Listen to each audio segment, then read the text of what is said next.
Hey guys, YouTube fans, I wanted to welcome you back again to watching this video here that I'm going to make. And the topic of this video is about Whitney Houston's death and the conspiracy behind her death. And we're going to get down to the bottom of it today, and I'm going to show you everything I'm discussing today in this video is going to be posted in the information.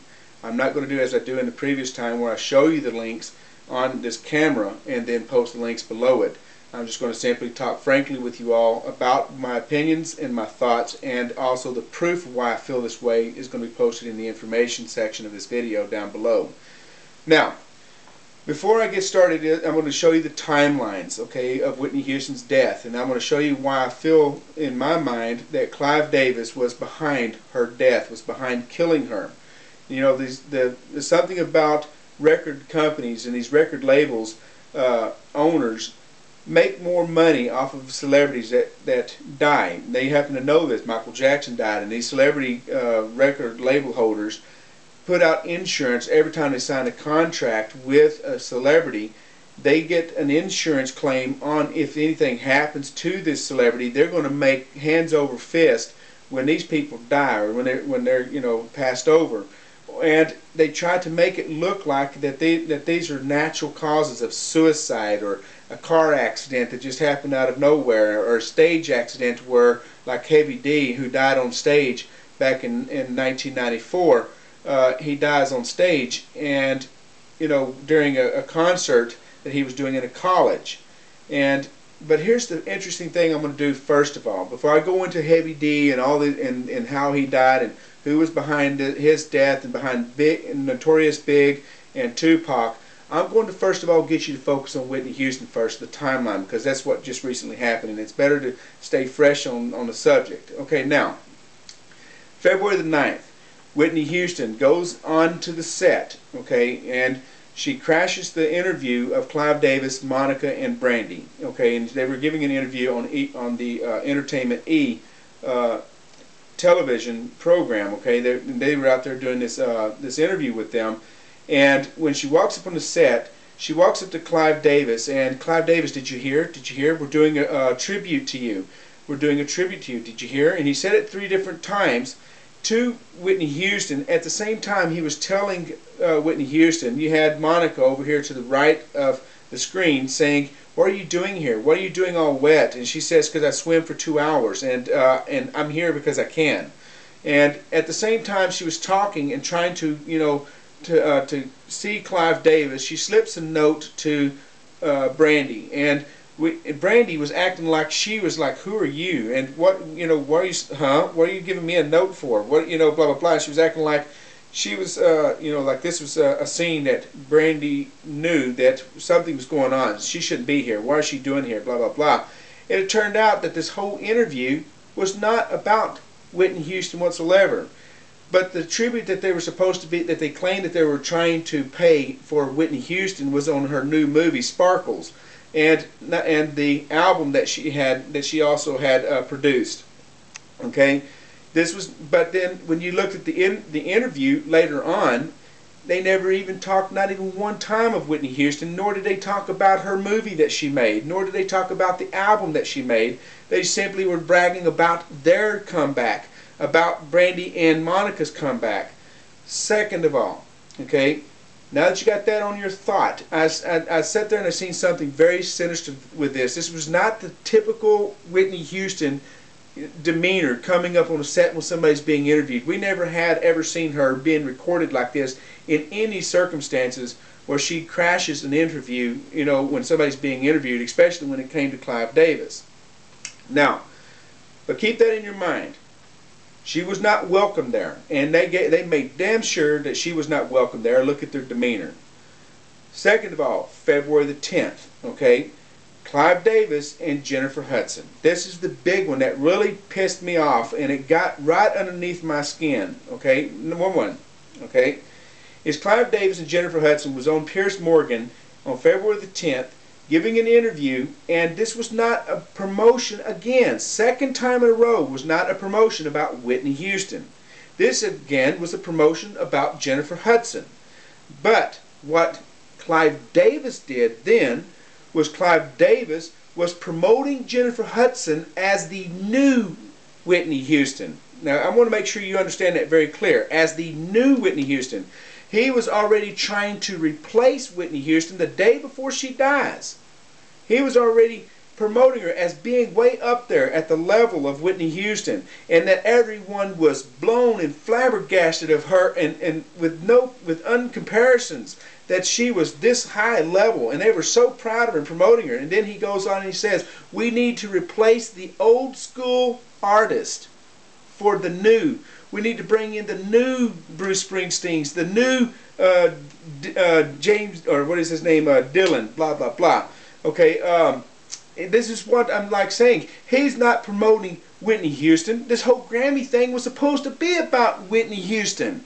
But he never does one single interview with Whitney Houston. He's shitting all over her, saying that we need to replace her. That we need to make this woman here, Jennifer Hudson, the new Whitney Houston. And what's so damn shamed about this is during the Grammy, Jennifer Hudson sings her song. Her song. Not Whitney Houston singing the song. Why? Because they killed the woman. And they put her in the place as the new Whitney Houston. He replaced Whitney Houston. He had her murdered in that hotel. He had her brought there on purpose because he knew this was the night he was going to make billions. He was going to make billions off her death. This was the moment. The moment. He didn't say nothing at the Grammys. And he didn't say nothing at the Grammys. He didn't even go. He didn't even go. He didn't even attend to the Grammys. He didn't even talk about Whitney Houston. Now, here goes another one. If you remember that we talked about him doing the interviews with them, they go on with this party. Okay, this after party.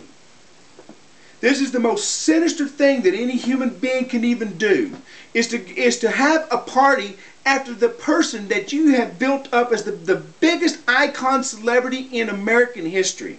Okay? Even a Guinness Book of World Record winning woman. And you are going to respect her this kind of way by going on with a party? Well, if the family was wanting him to go on with a party, then why did we see Whitney Houston's daughter trying to fight the police to let her in to go see her mother? They didn't want them to go on with the party.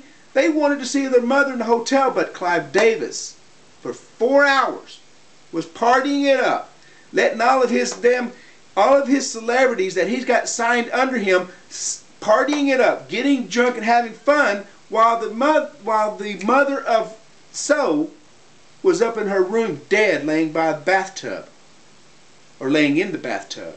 We don't know. The story's mixed. Every time we come around, it's even mixed to who found her, who was there.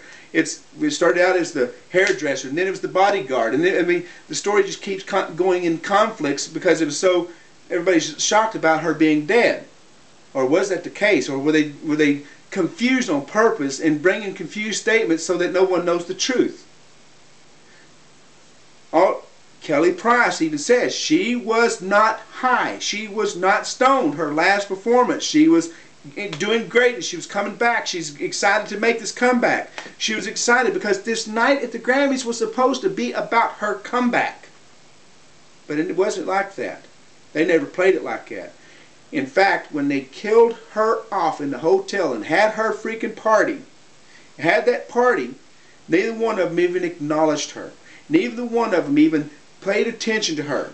Instead, they went ahead and went with the party, got drunk, went to the Grammys the next day, and then turned this Grammy into a celebration.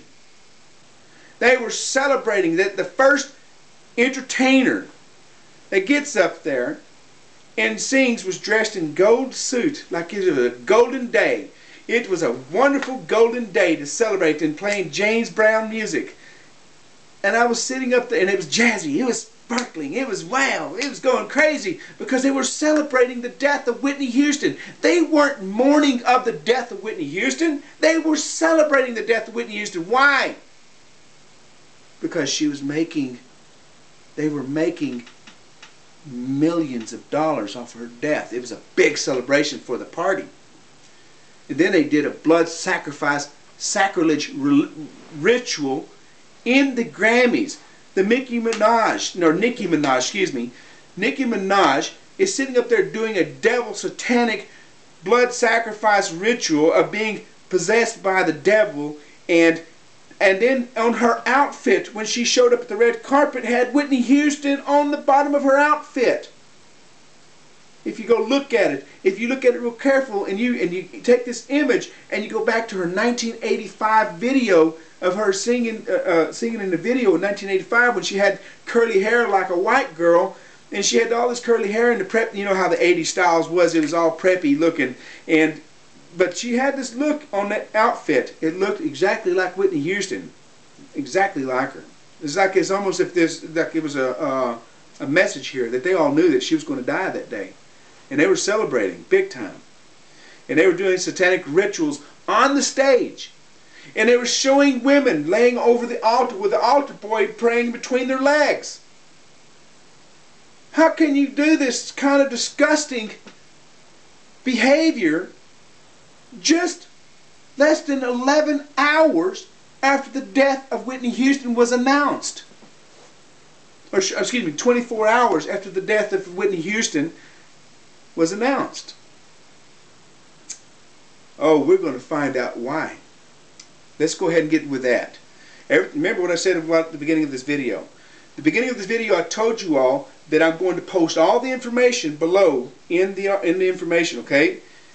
When I went to find out about Clive Davis, first of all, Whitney Houston in 2001 signed a new contract with Clive Davis. She had a major problem with cocaine at this time, with marijuana and cocaine mixed and smoking it. And then she goes like this. She signs a contract with him, a $100 million contract, and in the agreement of this contract, and this is all documented, it's all backed up. You can go research this. I'm telling the truth. Okay. In the agreement, she's supposed to produce 6 albums. Okay. Well, for 5.5, 6 years, she wasn't able to produce this. Her throat was all messed up because of the cocaine and the marijuana she was smoking messed her throat up. 2002, she gives an interview, and she even admitted that Clive Davis had mind control over her by using the word in this interview called the Dimengali. The Simengali. Okay? The Dimengali means that it actually means mind control. It actually means controlling over one's persons, or hypnotizing of another person. In other words, using ways of mesmerizing a person by manipulation. Now, she admits that Clive Davis was having this control over her. She even admitted having nothing to do with Clive Davis for several years. And then she comes back, does another deal with Clive Davis, makes another album in 2009 with Arista Records. Okay. But her throat was still messed up in 2010. She did a concert in Russia, or excuse me, in Australia, and her throat was real messed up. You can even see the YouTube video of 2010 concert where she's trying to sing a song, you know, the same song, "I Will Always Love You," like she sang in 1985. Okay, but that's not all. We find out about Clive Davis being not only responsible for the death of Whitney Houston, we also found out that he was responsible for the death of Phyllis Hyman. Okay, we also found out that he also had involvements with Notorious Big's death, because he also signed Notorious Big. He also signed Janis Joplin. All these people have died under his clock, under his how you say, management. Sean Diddy Combs, okay, went in partnership with them, and they are also being investigated back in 1995 for the death of Tupac Shakur. So I'm ending this video right now, guys. I'm going to make part 2. Please bear with me, and I'm going to continue this. But all the information I'm talking now is all going to be posted below the video. Part 2, I will show also even the information about what I'm discussing right now. But until then, see you after.